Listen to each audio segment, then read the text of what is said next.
اعوذ باللہ من الشیطان الرجیم بسم اللہ الرحمن الرحیم الحمد للہ رب العالمین والصلاة والسلام علی سید الانبیاء والمرسلین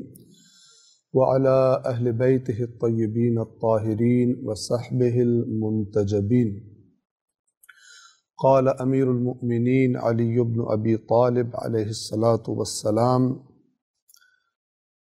فی صفت من یتصدی للحکم بین الامہ ولیس لذلک بأہل ان ابغض الخلائق الی اللہ رجلان رجل وکلہ اللہ الی نفسہ فہو جائر عن قصد السبیل مشغوف بکلام بدعۃ ودعاء ضلالہ۔ نہج البلاغہ کے جو مجموعہ کلام ہے امیر المؤمنین علی ابن ابی طالب علیہ الصلاۃ والسلام کا، جو خطبات اور خطوط اور کلمات قصار یعنی مختصر فرامین مولا کے، یہ جمع کیے سید شریف رضی رضوان اللہ تعالی علیہ نہج البلاغہ کے چند منتخب حصوں کو آپ کی خدمت میں پیش کریں گے۔ زیادہ تر وہ کلام کہ جس کے اندر مولا علی علیہ السلام نے اللہ کی کتاب قرآن کریم کی صفات اور اہمیت کی طرف اشارہ فرمایا ہے۔ آپ کی اطلاع کے لیے یہ عرض کر دوں کہ میرے پاس جو اس وقت کتاب ہے کہ انشاءاللہ جس سے یہ خطبات آپ کی خدمت میں عرض کیے جائیں گے، یہ نہج البلاغہ جس کے نیچے حاشیہ لگا ہے الشیخ محمد عبدہ کہ جو مصر کی جامعۃ الازہر کے رئیس تھے، اور انہوں نے اس کتاب نہج البلاغہ کی قدر و قیمت کا اندازہ لگایا اور اس پر حاشیہ لگایا۔ ان کی یہ کتاب میرے سامنے ہے، اور ہم ان خطبات کے لیے استفادے کے لیے جو ترجمہ سامنے میرے رکھا ہے وہ قبلہ مفتی جعفر حسین صاحب کا ترجمہ ہے کہ ہم جس کو اپنے سامنے رکھ کر بیٹھے ہیں۔ البتہ ہم خود عربی الفاظ اور عربی جملوں کا ترجمہ کریں گے اور اس کی وضاحت آپ کی خدمت میں عرض کریں گے انشاءاللہ۔ کو مولا کے کلام سے سمجھنے کی کوشش کی جائے، اور اللہ کے نبی صلی اللہ علیہ وآلہ وسلم کا وہ مشہور و معروف فرمان کہ جو کتب اہل سنت میں بھی معتبر سند کے ساتھ نقل کیا گیا ہے، کہ جس کا لب لباب یہ ہے کہ علی قرآن کے ساتھ ہے اور قرآن علی کے ساتھ ہے، اور یہ دونوں ایک دوسرے سے جدا نہیں ہوں گے یہاں تک کہ حوض کوثر پر یعنی قیامت کے دن میرے پاس آ جائیں گے، یعنی رسول اللہ صلی اللہ علیہ وآلہ وسلم کے پاس آ جائیں گے۔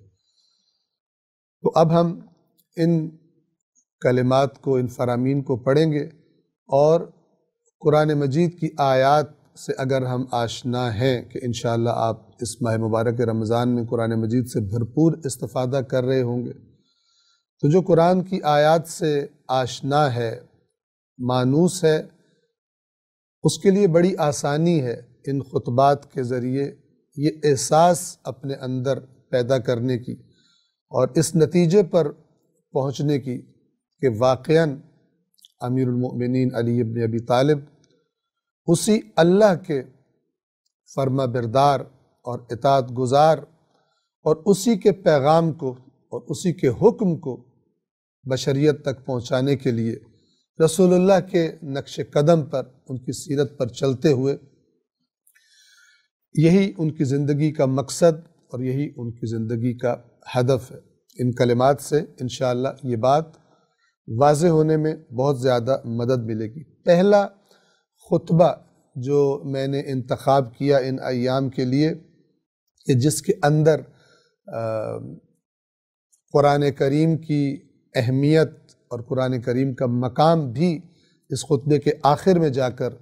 مولا علی علیہ السلام بتاتے ہیں۔ یہ خطبہ جو نہج البلاغہ کا ترجمہ ہے قبلہ مفتی جعفر حسین کا، اس میں اس خطبے کا نمبر 17 ہے، 17، اور یہ جو شیخ محمد عبدہ کی جو کتاب ہے اس میں اس خطبے کا نمبر 16 ہے۔ یہ بعض دفعہ مختلف جگہوں سے جو نہج البلاغہ کی کتاب چھپی ہے تو بعض اوقات ترتیب میں تھوڑا بہت فرق آ گیا ہے، لیکن خطبہ وہی خطبہ ہے۔ توجہ فرمائیے، یہ خطبہ اس زمانے میں ارشاد فرمایا گیا کہ جب مدینہ منورہ میں حضرت علی علیہ السلام کی بیعت ہوئی اور انہیں خلیفہ مسلمین کے طور پر اور مسلمانوں کے حکمران کے طور پر انتخاب کیا گیا اور ان کی بیعت کی گئی۔ اور اس خطبے کا جو موضوع ہے، ان افراد کے بارے میں مولا ارشاد فرما رہے ہیں کہ جو امت کے مسائل میں فیصلے کرنے کے لیے کرسیوں پر بیٹھے ہیں، کرسی قضاوت پر بیٹھے ہیں، قاضی ہیں، لیکن اہلیت نہیں رکھتے، اس منصب پر بیٹھنے کے لیے اہل نہیں ہیں، لیکن بیٹھے ہیں۔ ان کی حالت کیا ہے؟ کس قسم کے افراد ہیں؟ آئیے ہم مولا کے کلام سے نہج البلاغہ کی اس روایت کے مطابق سننے اور سمجھنے کی کوشش کرتے ہیں اور اپنے زمانے میں اس قسم کے افراد کو پہچاننے کی کوشش کرتے ہیں۔ قرآن ہو، کلام رسول اللہ ہو، کلام علی ابن ابی طالب ہو اور کلام دیگر افراد اہل بیت اطہار ہو، جیسے وہ اپنے اپنے زمانوں کے لیے، ان کے زمانوں کے لیے مؤثر اور مفید تھا، تا قیامت ان کی باتیں مؤثر اور مفید ہیں۔ اور عقل مند افراد وہ ہیں اور سنجیدہ افراد وہ ہیں کہ جو ان کے فرامین کی روشنی میں، قرآن مجید کی آیات کی روشنی میں ان کے فرامین اور ان دونوں کے ساتھ اپنے زمانے کے حالات کو اور اپنے زمانے کے اندر موجود افراد کو دیکھنے اور پہچاننے کی کوشش کرتے ہیں۔ امیر المؤمنین علی ابن ابی طالب علیہ السلام اس خطبے میں اس طرح سے ارشاد فرماتے ہیں، ان ابغض الخلائق الی اللہ رجلان، تمام لوگوں میں سب سے زیادہ اللہ کے نزدیک مبغوض یعنی قابل نفرت، جن سے اللہ شدید نفرت کرتا ہے، یہ دو قسم کے افراد ہیں۔ رجلان، دو قسم کے افراد ہیں۔ کون ہیں یہ افراد جن سے اللہ باقی تمام کی نسبت بہت زیادہ بغض رکھتا ہے، نفرت کرتا ہے، ناپسند فرماتا ہے؟ پہلے کون سے افراد، پہلی کون سی قسم ہے لوگوں کی؟ فرماتے ہیں رجل وکلہ اللہ الی نفسہ فہو جائر عن قصد السبیل مشغوف بکلام بدعت ودعاء ضلالہ۔ ایک وہ ہے جسے اللہ نے اس کے نفس کے حوالے کر دیا ہو، نفس یعنی برائی کی طرف لے جانے والا نفس، جسے خواہشات نفسانی جسے کہا جاتا ہے، اللہ کی نافرمانی پر اکسانے والا نفس۔ توجہ فرمائے، ایک وہ ہے جسے اللہ نے اس کے نفس کے حوالے کر دیا ہو۔ کیا مطلب اللہ نے انسان کو اس کے نفس کے حوالے کر دیا؟ ایسا کیوں ہوتا ہے؟ کیوں خداوند عالم نے گویا کہ اپنی رحمت کو اس سے دور کر دیا ہے؟ کیا کیا اس نے؟ مراد یہ ہے کہ ایسا یہ شخص، اس کی بدعمالیوں کی وجہ سے اللہ نے اپنی توفیق اس سے سلب کر لی، چھین لی۔ بڑی بری حالت میں ہے وہ شخص کہ جو اپنے اعمال کی وجہ سے اس مقام پر پہنچ جائے کہ خداوند عالم اسے اس کے حال پر چھوڑ دے اور اپنے نفس کی خواہشات کے اندر وہ گرفتار ہو جائے، جس کے بعد وہ سیدھی راہ سے ہٹ گیا ہے، صراط مستقیم سے ہٹ گیا ہے، بدعت کی باتوں پر فریفتہ اور گمراہی کی تبلیغ پر مٹا ہوا ہے۔ آپ الفاظ دیکھیے، مشغوف بکلام بدعت، مشغوف یعنی اس کے دل کی گہرائیوں میں محبت اتر چکی ہے بدعت والے کلام کی، بدعت والی باتوں کی، یعنی ایسی باتیں کہ جو دین کا حصہ نہیں ہے، دین کے اندر شامل کی جاتی ہیں، ایسی باتوں کی محبت اس کے دل کے اندر بس گئی ہے۔ یعنی بجائے یہ کہ صحیح معتبر جگہوں سے اللہ کے دین کو پڑھ کے دیکھ کے اس کے مطابق بات کرے، نئی بدعت پر مبنی باتیں وہ لوگوں کے درمیان کرتا ہے۔ بیٹھا کہاں ہوا ہے؟ مسند قضاوت پر بیٹھا ہوا ہے۔ اور توجہ فرمائیں، اگرچہ یہ بنیادی طور پر یہ خطبہ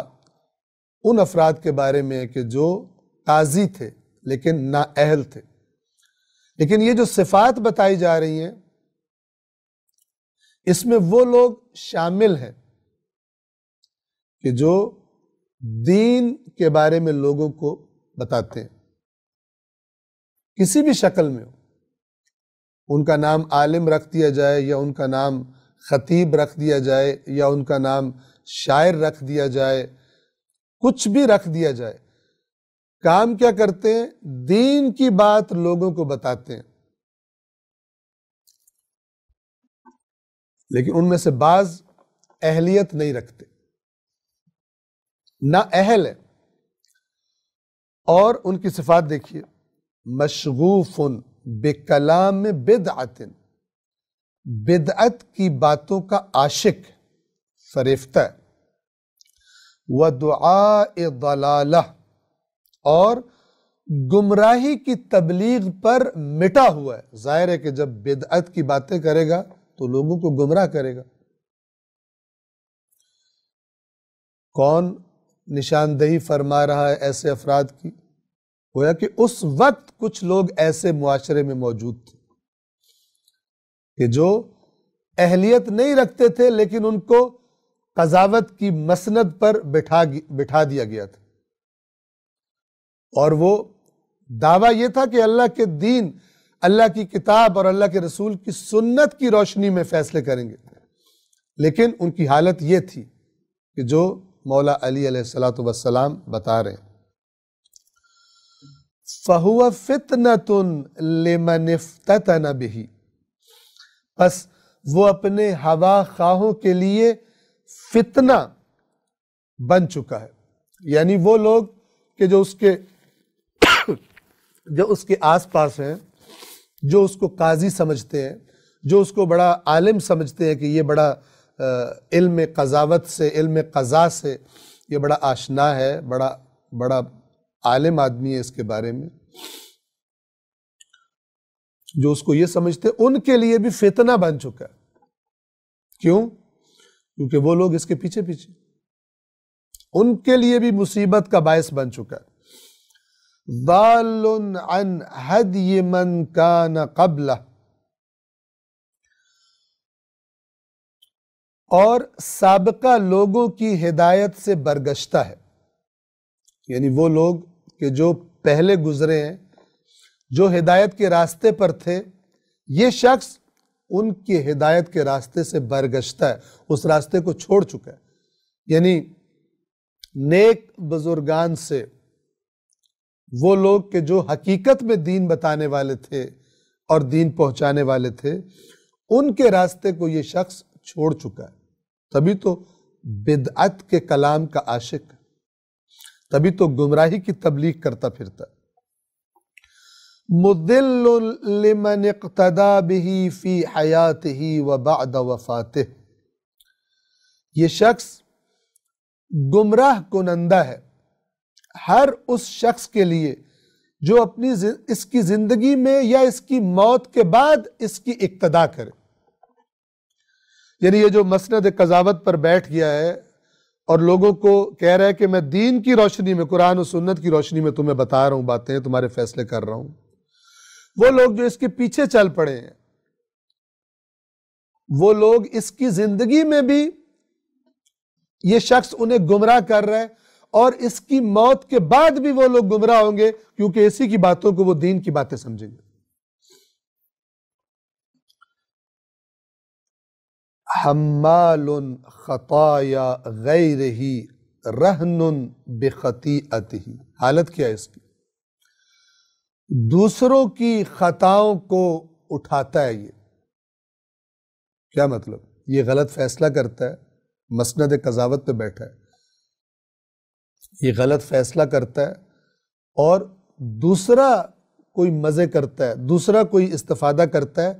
اور اس کے گناہ کا بوجھ اس کو بھی اٹھانا پڑے گا کیونکہ اس نے فیصلہ کیا اور حق اس کو دے دیا. اسی طرح جو شخص دین بتا رہا ہے لوگوں کو، اس نے دین کے نام پہ جو کوئی بدعت کی بات، جو کوئی گمراہی کی بات لوگوں کو بتائی، لوگوں نے اسے عقیدہ بنا لیا، لوگوں نے اس پہ عمل کرنا شروع کر دیا. اب نتیجہ کیا نکلا کہ یہ شخص ان کے گناہوں کے بوجھ بھی اٹھائے گا. البتہ یاد رہے کہ وہ جو گناہ کر رہے ہیں اس کی باتیں سن کر، وہ اپنے گناہ کا پورا بوجھ اٹھائیں گے، ان کے بوجھ میں کمی نہیں ہوگی، لیکن ان کے گناہ کا قیامت کے دن اس پر بھی بوجھ پڑے گا، کیونکہ اس کی وجہ سے، اس کی بات پر لگ کر یہ سبب بنا کہ وہ گمراہ ہوں. اور اس بات کو شیخ محمد عبدہ نے اپنے حاشیے میں جو لکھا ہے، وہاں پر قرآن کریم کی آیت کو لے کر آتے ہیں اس خطبے میں جو حاشیہ لگایا ہے، کہ جیسے کہ اللہ تعالیٰ نے فرمایا وَلَيَحْمِلَنَّ أَثْقَالَهُمْ وَلَيَحْمِلُنَّ أَثْقَالَهُمْ وَأَثْقَالًا مَعَ أَثْقَالِهِمْ، کہ یہ لوگ حتماً اپنے بوجھ بھی اٹھائیں گے اور اپنے بوجھ کے ساتھ اور بوجھ بھی اٹھائیں گے. وہ کون سا بوجھ ہوگا؟ جن کو انہوں نے گمراہ کیا تھا یا جن کے بارے میں غلط قضاوت کی تھی.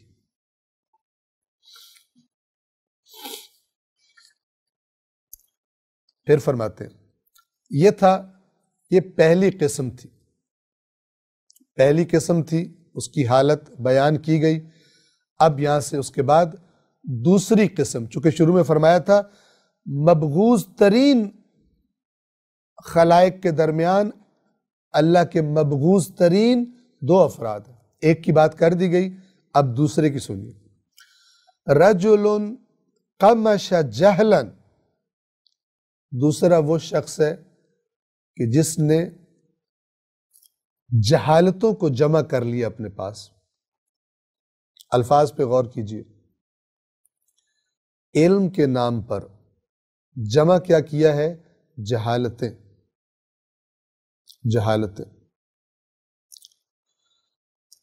موضع فی جہال الامہ، اور یہ شخص بڑا امت کے جاہل افراد میں دوڑ دھوپ کرتا ہے، بڑی جگہ بنا لی ہے امت کے کن افراد میں؟ امت کے جاہل افراد میں، جو اسے عالم سمجھ رہے ہیں. اس کے پاس کیا ہے جو یہ باتیں کرتا ہے، لوگوں کو خطبے دیتا ہے، خطاب کرتا ہے، تقریریں کرتا ہے دین کے نام پر؟ کیا جمع کیا اس نے اپنے پاس؟ جہل، جو علم نہیں ہے. اور لیکن یہ شخص اپنی فنکاری کی وجہ سے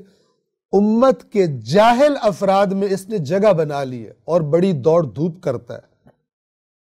بڑا آگے پیچھے دوڑتا ہے، بڑا مقام بنا لیا.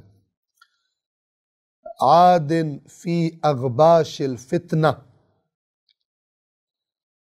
فتنے کے اندھیروں میں، تاریکیوں میں پلٹ کر داخل ہوتا ہے، بہت جلدی فتنوں کے اندھیروں میں گھستا ہے، اور ظاہر ہے کہ پھر لوگوں کو بھی گھساتا ہے وہاں پر. جب دین کے نام پہ ایسی بات بتائی جائے گی جو دین کا حصہ نہیں ہے، علم کے نام پہ ایسی بات بتائی جائے گی جو کہ جہالت ہے، تو ایسا ہوگا۔ امن بما فی عقد الہدنہ، بہت اہم نکتہ، میں اس کی طرف آنے سے پہلے یہ جو پچھلا جملہ تھا، فتنوں کی تاریکیوں میں تیزی کے ساتھ گھستا ہے جا کر اندھیروں میں، کیوں؟ اس کے پاس علم جو نہیں، دین بتاتا ہے لیکن لوگوں کو فتنے میں ڈال دیتا ہے، لوگوں کے دین کے بارے میں عقائد، افکار، نظریات کو خراب کر دیتا ہے۔ مثال عرض کرتا ہوں، مثلا ایک شخص آتا ہے، بڑی شہرت ہے اس کی عوام کے درمیان، اپنے آج کے زمانے کی بات کر رہا ہوں، البتہ مولا کے کلام سے جو سمجھ آتی ہے بات، اس کے مطابق اس زمانے میں بھی وہ لوگ موجود تھے اور آج کے زمانے میں بھی یہ لوگ موجود ہیں۔ قرآن مجید میں اللہ تبارک و تعالی رسول پاک کو حکم دیتا ہے کہ اے رسول ان کو بتا دیجئے کہ مجھے امر کیا گیا ہے، مجھے حکم دیا گیا ہے کہ میں اللہ کے جو بھی حکم آئے اس کی اطاعت کرنے میں، اس کے آگے سر جھکانے میں سب سے پہلا ہوں،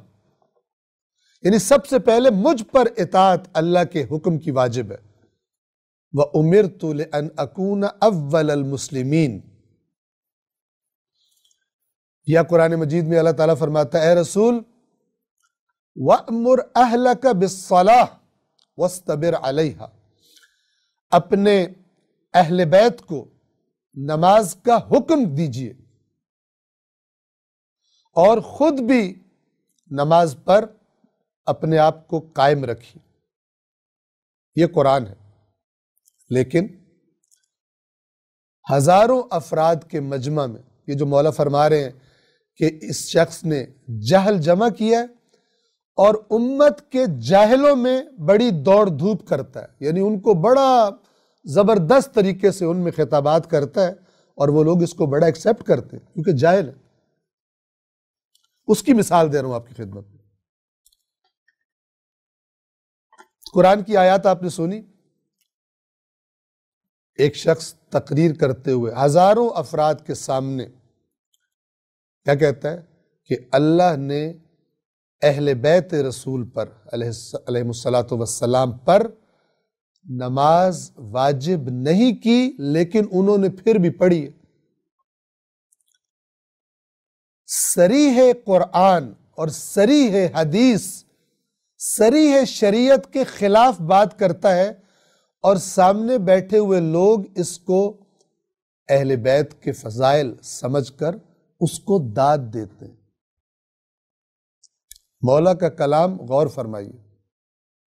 مولا کے کلام پر غور فرمائیے، کیوں داد دیتے ہیں؟ کیونکہ ان کے دلوں میں اہل بیت کی محبت ہے، لیکن یہ محبت آیات قرآن اور فرامین صحیح روایات محمد و آل محمد علیہ السلام کی روشنی میں نہیں ہے، اندھی محبت ہے، اندھی عقیدت ہے، یعنی محبت جمع ہو گئی ہے جہالت کے ساتھ۔ تو یہ شخص کیا کرتا ہے؟ اس نے جہل اکٹھا کر لیا ہے اور امت کے جاہلوں میں یہ بڑی دوڑ دھوپ کرتا ہے اور فتنے کی تاریکیوں میں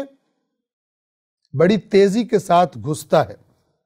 یہ صفت اس کی بتائی۔ اگلی صفت عامن، اندھا ہے، نہیں دیکھتا۔ کیا نہیں دیکھتا؟ عامن بما فی عقد الہدنہ، امن اور آشتی کے فائدوں سے آنکھ بند کر لیتا ہے۔ کیا مطلب؟ ایسی باتیں کرتا ہے جس سے لوگ لڑے، دین کے نام پر ایک گروہ کو، ایک مثلا فرقے کو، ایک جماعت کو دوسروں کے خلاف بھڑکا دیتا ہے۔ جو ہستی، جس ہستی کے یہ جملے ہیں وہ ہستی کون ہے؟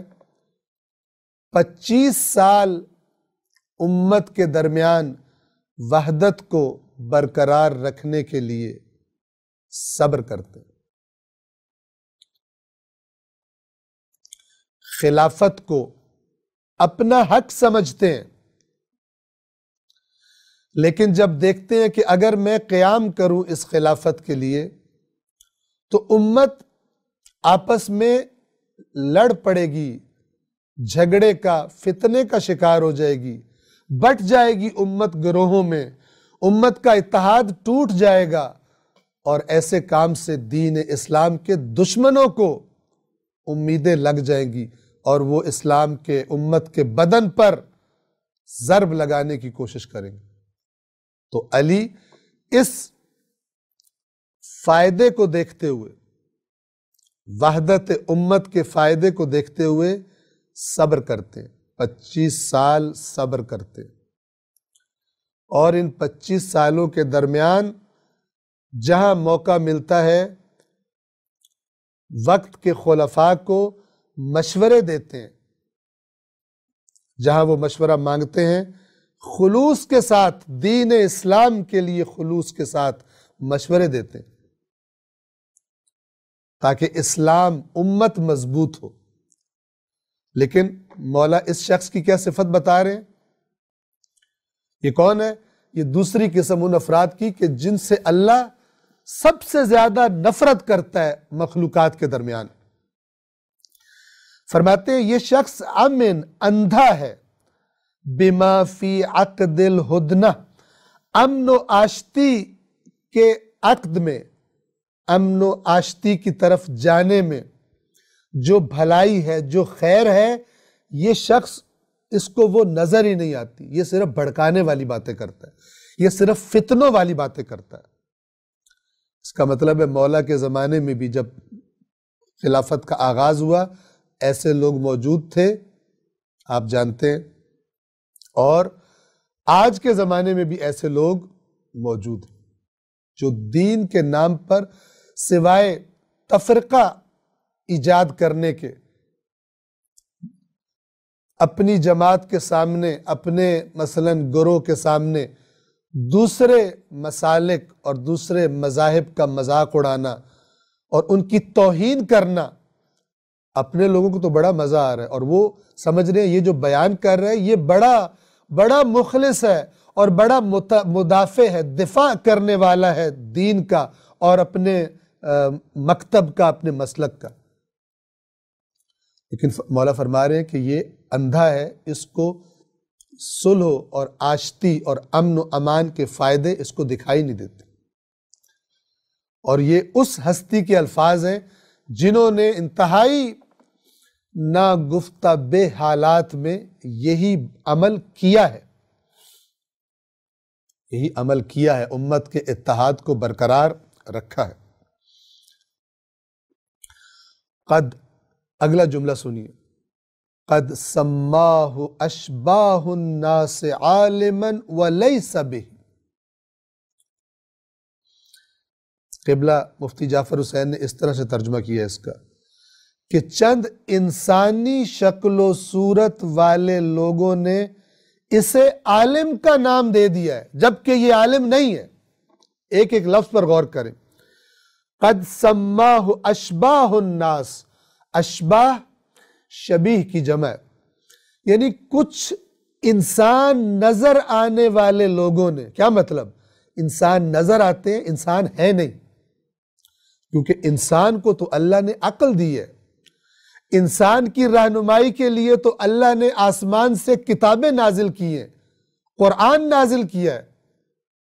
انسان کی رہنمائی کے لیے تو سنت رسول اور فرامین اہل بیت موجود ہے، البتہ صحیح روایات، نہ کہ غلط روایات۔ لیکن جو ان تمام چیزوں کو چھوڑ کر فقط کسی کے پیچھے چل پڑے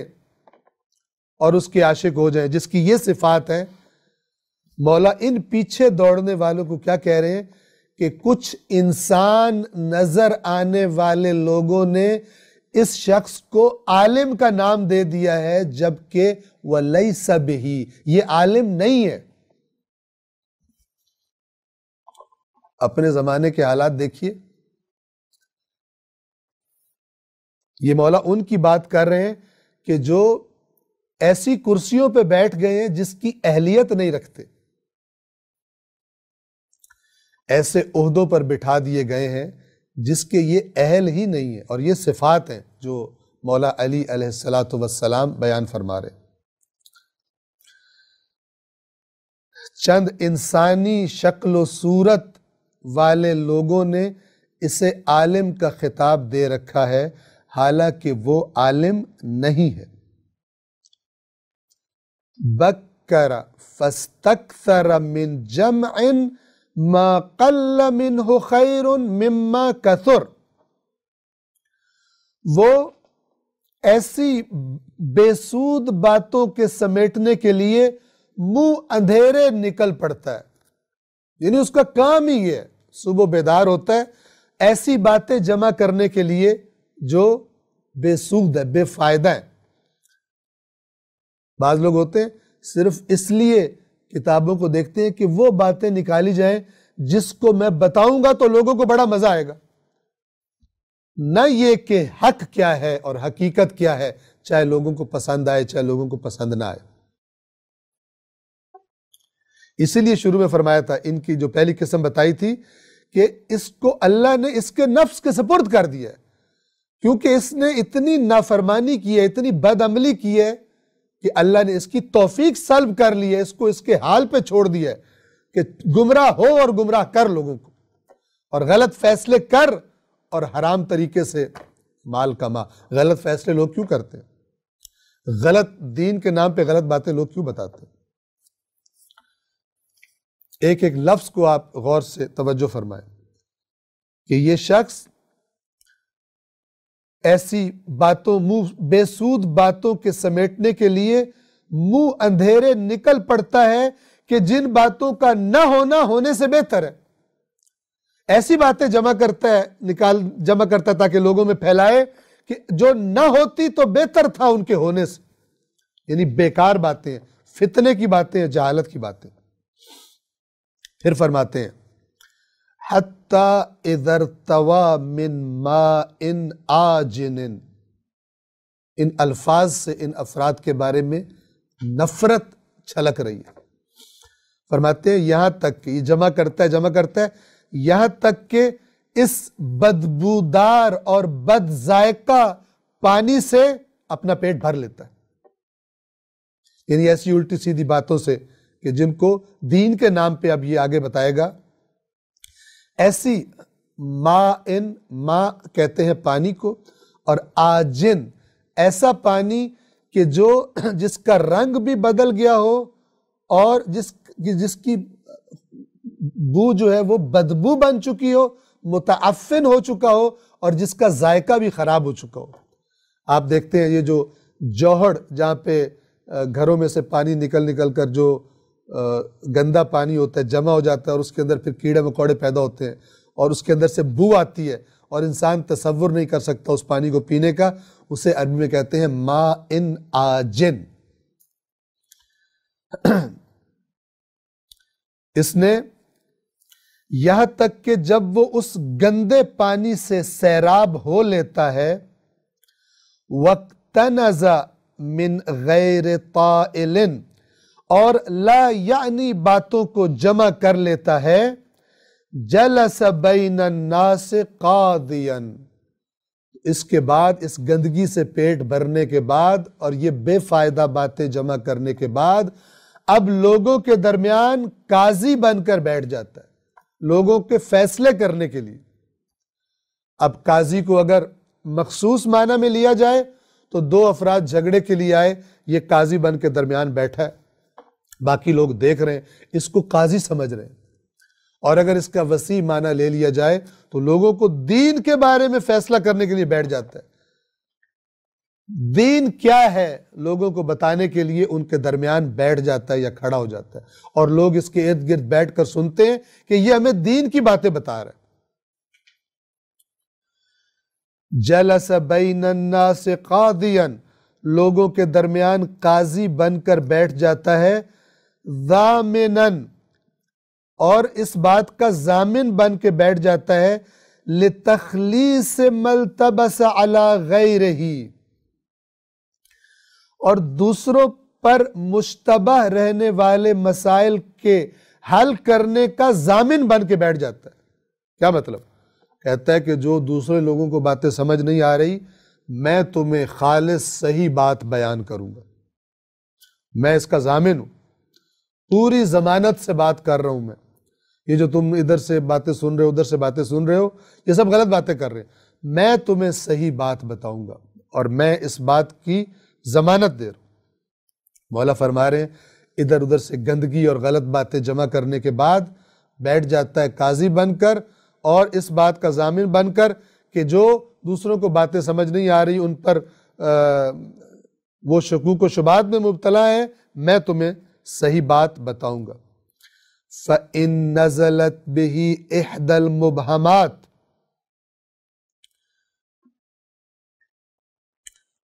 اور اگر کوئی الجھا ہوا مسئلہ اس کے سامنے پیش ہوتا ہے، یعنی کوئی الجھا ہوا مسئلہ جب اس کے سامنے پیش ہوتا ہے تو کیا کرتا ہے؟ یہ حَيَّأَ لَهَا حَشْوًا رَثًّا مِّن رَأْيِهِ ثُمَّ قَطَعَ بِهِ۔ توجہ فرمائیے کیا صفات بیان ہو رہی ہیں۔ مولا فرما رہے ہیں نہج البلاغہ کی اس نقل کے مطابق، اس روایت کے مطابق، کہ جب کوئی الجھا ہوا مسئلہ اس کے سامنے پیش ہوتا ہے تو اپنی رائے سے، نہ کہ قرآن و صحیح حدیث سے، اپنی رائے سے، خود تو یہ دور ہے، خود تو اس نے ٹوٹکے اور ادھر ادھر سے عوام الناس کو چٹپٹی باتیں سنانے کے لیے اس نے جمع کی ہوئی ہیں، نکتے لگاتا ہے اور عوام الناس بھیڑ کی طرح پیچھے چل پڑتے ہیں، جن کے بارے میں مولا فرما رہے ہیں کہ انسان نظر آنے والے کچھ لوگوں نے اس کو عالم کا نام دے دیا۔ انسان نہیں ہے، کیوں؟ کیونکہ انسان تو وہ ہے جو عقل سے بات کو سمجھتا ہے، اور اللہ نے اس کی عقل کی رہنمائی کے لیے جو قرآن بھیجا ہے، جو سنت رسول اور سیرت سنت اہل بیت ہے علیہ السلام، اس کی روشنی میں دیکھتا ہے یہ عالم ہے یا عالم نہیں ہے، اس کی باتوں میں حق ہے یا اس کی باتوں میں حق نہیں ہے۔ جب کوئی الجھا ہوا مسئلہ اس کے سامنے پیش ہوتا ہے تو یہ کیا کرتا ہے؟ یہ اپنی رائے سے اس کے لیے فرسودہ اور بیکار، پرانی اور بیکار یعنی جھوٹی دلیلیں مہیا کرتا ہے، اور پھر خود بھی اس پہ یقین کر لیتا ہے کہ میری کیا بات ہے، میں نے بڑا صحیح فیصلہ کر دیا۔ یہ انسان کی نفسیات ہے جس کی طرف اس خطبے میں اشارہ کیا جا رہا ہے۔ یہ انسان کی نفسیات ہے۔ پہلے پہل جب وہ جھوٹ کے راستے پہ قدم رکھتا ہے تو اس کو احساس ہوتا ہے کہ یہ بات جو ہے یہ کرنی چاہیے نہیں کرنی چاہیے، یہ یقینی بات ہے، برحق بات ہے یا نہیں ہے۔ لیکن جب دنیاوی مفادات حاصل کرنے کے لیے وہ اس راستے پہ چل پڑتا ہے، آہستہ آہستہ اپنے جھوٹوں پر خود بھی اس کو یقین پیدا ہو جاتا ہے کہ میں ہی صحیح بات کر رہا ہوں، میں نے جو فیصلہ کر دیا وہی صحیح فیصلہ ہے۔ اسی طرح جو جھوٹی باتیں سنتے ہیں لوگ دین کے نام پر، انہیں بھی آہستہ آہستہ انہی پر یقین ہو جاتا ہے۔ اس کیفیت سے اس غلط کو صحیح سمجھ کر اس پر یقین قائم کر لینا، جب یقین ہو جائے تو پھر بڑا خطرناک مرحلہ ہو جاتا ہے انسان کے لیے۔ پھر تو جس پر اس کو یقین ہے اسی کو وہ حق سمجھتا ہے، اور جو بھی اس کے خلاف آ کر بات کرے، چاہے وہ حق پر ہو بات کرنے والا، لیکن یہ شخص جو باطل کو حق سمجھ کے اس پر یقین کیے بیٹھا ہے، وہ اس حق والے کا جو حقیقت میں حق بتا رہا ہے اس کا دشمن اور اس کا مخالف بن جاتا ہے۔ اور یہ ہم اپنے معاشرے میں بہت دیکھتے ہیں۔ کیوں یقین ہوا غلط بات کو دین کی بات سمجھ کر اس پر یقین کر کے بیٹھا ہے؟ کیونکہ وہ راستہ جو اللہ نے، اللہ کے رسول نے، ائمہ اہل بیت علیہ السلام نے، ان ہستیوں نے دین کو سیکھنے کا جو راستہ بتایا تھا، اس راستے پر چل کر اس نے دین نہیں سیکھا، اور وہ راستہ اصول کافی، کتاب اصول کافی کے مقدمے میں شیخ قلینی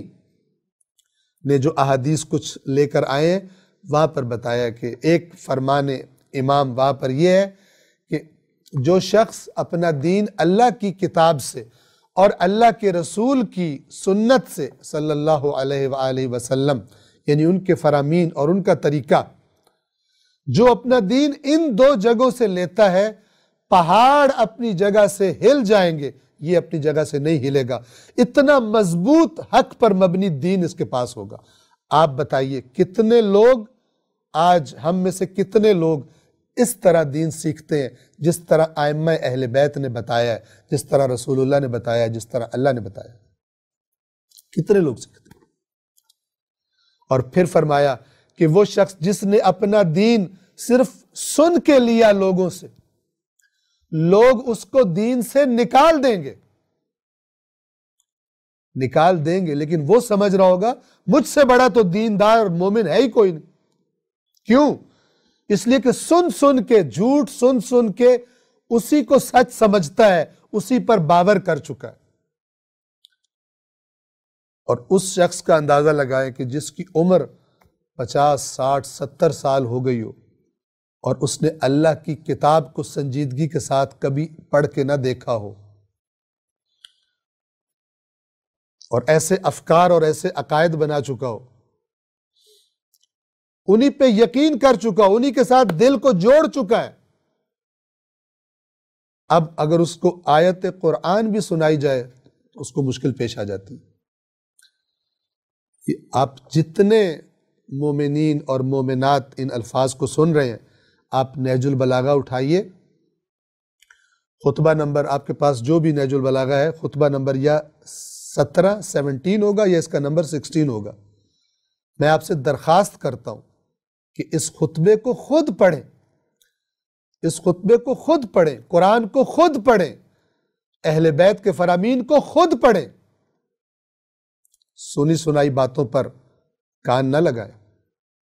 یہ طریقہ نہیں ہے دین سیکھنے کا، وہ دین کہ جس کے صحیح یا غلط ہونے پر آپ کی ابدی زندگی کا دار و مدار ہے، اس دین کے بارے میں غیر سنجیدہ رویہ اختیار نہ کیجیے۔ میں مثال دیا کرتا ہوں کہ ایک بچے کو، آپ نے اپنے بچے کو ایک سبجیکٹ کی ٹیوشن کے لیے ٹیچر ڈھونڈنا ہو تو جو آپ کی طاقت اور قدرت ہو اس کے مطابق بہترین انسان کو، کوالیفائیڈ بندے کو لے کر آتے ہیں کہ وہ آپ کے بچے کو یہ سبجیکٹ پڑھائے۔ لیکن جب آپ دین کی بات سننے والے ہوتے ہیں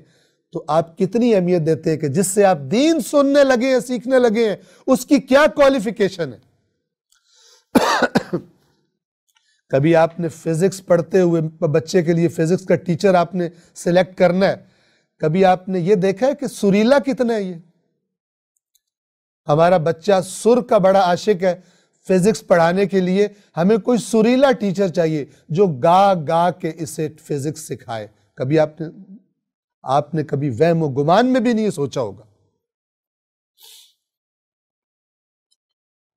توجہ فرما رہے ہیں؟ آپ دیکھیں گے کس کو فزکس اچھی آتی ہے، کس کی فزکس کی کوالیفیکیشن اچھی ہے، اس کو آپ چنیں گے۔ آج کے اس درس کو ہم یہیں پر تمام کر رہے ہیں، یہ خطبہ جاری ہے، قرآن مجید کا ذکر اس خطبے کے آخر میں، اور وہ بھی عجیب انداز میں۔ اسی درخواست پر آج کے اس درس کو میں تمام کر رہا ہوں کہ نہج البلاغہ آپ کے پاس جو بھی ہے موجود، اردو ترجمہ، انگلش ٹرانسلیشن، یا خطبہ نمبر 16 ہوگا یا خطبہ نمبر 17 ہوگا، اسے حتماً اس درس کے بعد خود پڑھیے گا اور پھر اپنے معاشرے میں دیکھنے کی کوشش کریں، اپنی حالت کو بھی دیکھنے کی کوشش کریں کہ کہیں میں بھی تو اسی عوام میں شامل نہیں ہوں کہ جو اس کو عالم سمجھتا ہے جو عالم نہیں، اس سے دین لیتا ہے جو دین بتانے کا اہل نہیں ہے، اس سے فیصلہ کرواتا ہے اپنے مسائل میں جو اس فیصلے کا اہل نہیں، لیکن بن کے بیٹھ گیا اور لوگ بھی کچھ نہ سمجھ لوگ اس کے پیچھے چل پڑے۔ انشاءاللہ کل دوبارہ اس کو جاری رکھیں گے، خدا نے مہلت دی اور توفیق دی۔ والسلام علیکم ورحمۃ اللہ وبرکاتہ۔